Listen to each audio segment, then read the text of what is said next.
And good morning, Senator Edwards. How are things in Annapolis today? Bright and sunny, Paul. Bright and sunny. Okay, well, is that the outlook for the legislative session as it comes to the close, or is it a little bit more dismal than that? Well, it's probably partly cloudy. Partly cloudy, okay. It went from mostly cloudy to partly cloudy. Okay, well, that's an optimistic trend then. What has happened to brighten the mood? Well, we're a little closer on finishing up the budget stuff, and that's the key to a lot of things right now. And we have, as I think I told you the other day, 3 conference committees dealing with the budget. One deals with the budget, one deals with the BRFA, and one deals with the revenues. I'm on the BRFA one. Delegate Bites was on the budget one. Those two are basically finished. They got to work on the revenue side because that dictates a little bit of how we finish up the budget and the BRFA. So we're close. The conference committee meets at 8:30 this morning on the capital budget, and I'm on that conference committee, and I don't think that one's going to take too awful long. Still have a lot of the governor's major issues are still hanging out there. So I'm not sure some of them are going to, at this late time in the game, are going to make it through. Well, some of those, before we get to the governor's issues, the one that has been hanging in the BRFA is the educational limitation on cut to Garrett County schools primarily to down to 5%. What are the chances that's going to make it through? We're good. We're good? That's in there. It's a one-year thing, as last year.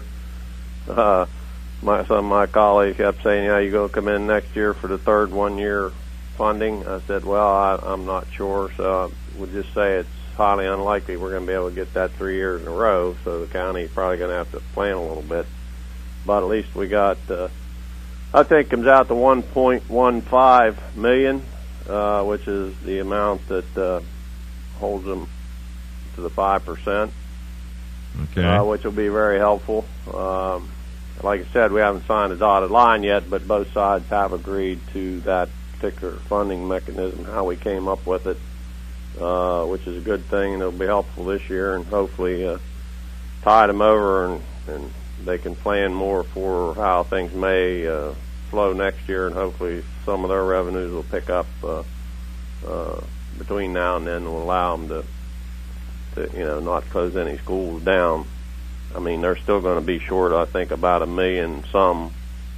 I don't know what it actually is, but it's like $1.2 million or $1.3 million that they're going to have to make up somehow in their process this year from what they would lose from the state if we wouldn't have got this money in there.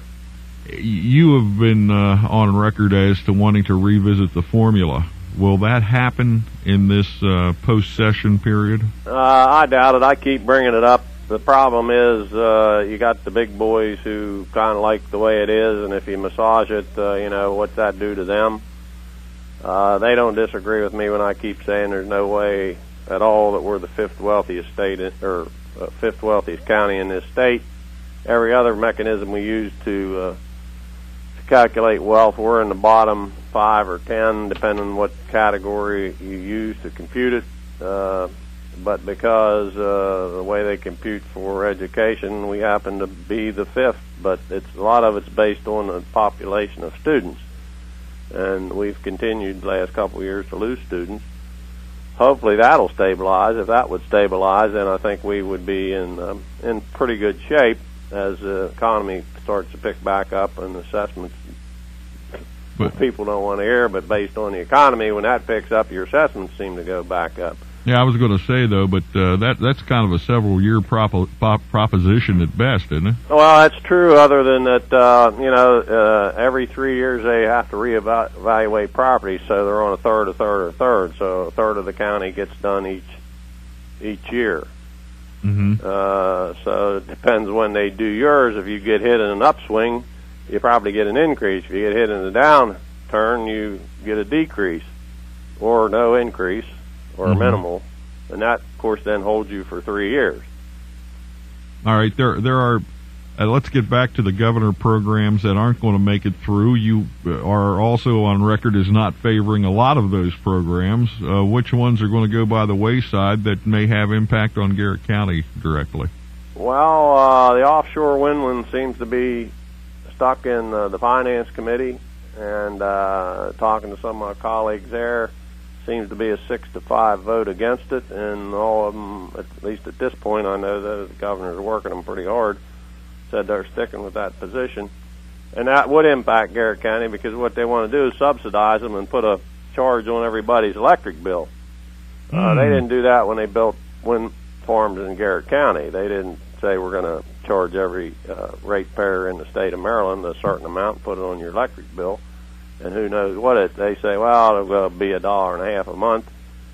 But I've seen numbers anywhere from $3 to $9. So who really knows till they get to that point? I mean, if they're going to do it, and I don't have a problem with the project, other than I don't think it should be subsidized by everybody in the state. They should do like there, and if it's a good thing, the private enterprise will build them, and should treat them just like they did the ones that were built in Garrett County, and not be looking to add it on to everybody's tax bill in this state, even if you don't get any electricity from them. And I don't think that's quite a fair approach.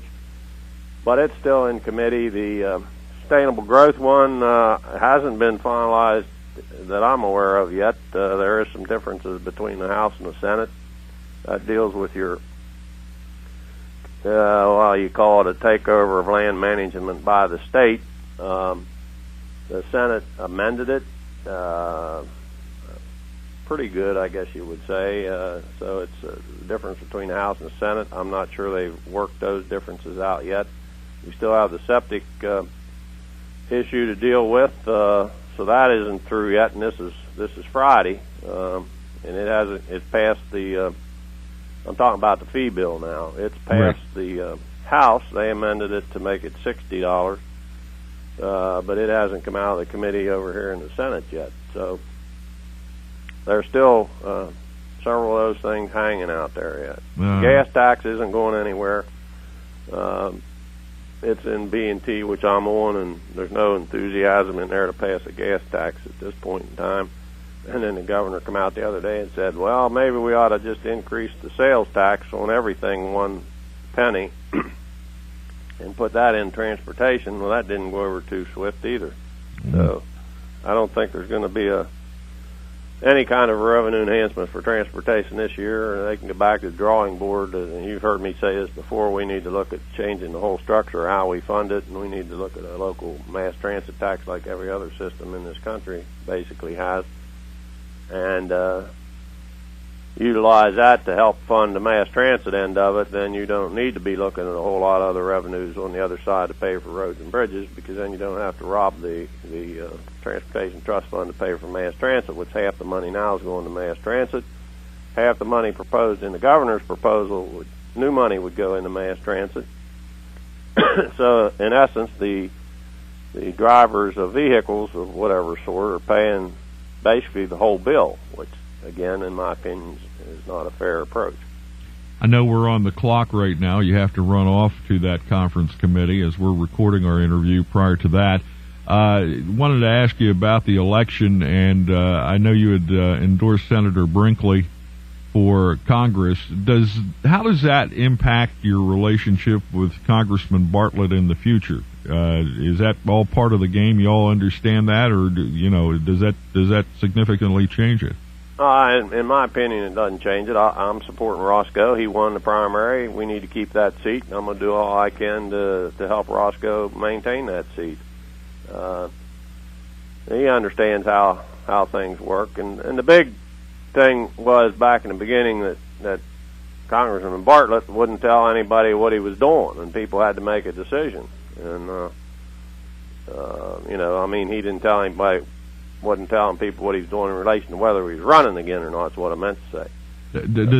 Does this indicate to you that maybe Senator Brinkley will make another try in a couple years, because he does have the name recognition up here now? He, in talking to him, is going to sit down and think about it, because Roscoe did say, after he did say he was running, that he would like to serve another term, which I think gives him maybe 20 years or something in there, and I think they get some different things for staff and so forth. So he's going to think about it and let us know what his thoughts are on that down the road. But as far as now, the primary's over. Roscoe won. I'm supporting Roscoe. Do all I can to help get him reelected, because we need to maintain this District 6 seat at the federal level. Okay. Well, I know you got to run. I thank you for the time this morning and wish you a reflective Good Friday. Thank you very kindly, and the same to you, everybody in Garrett County.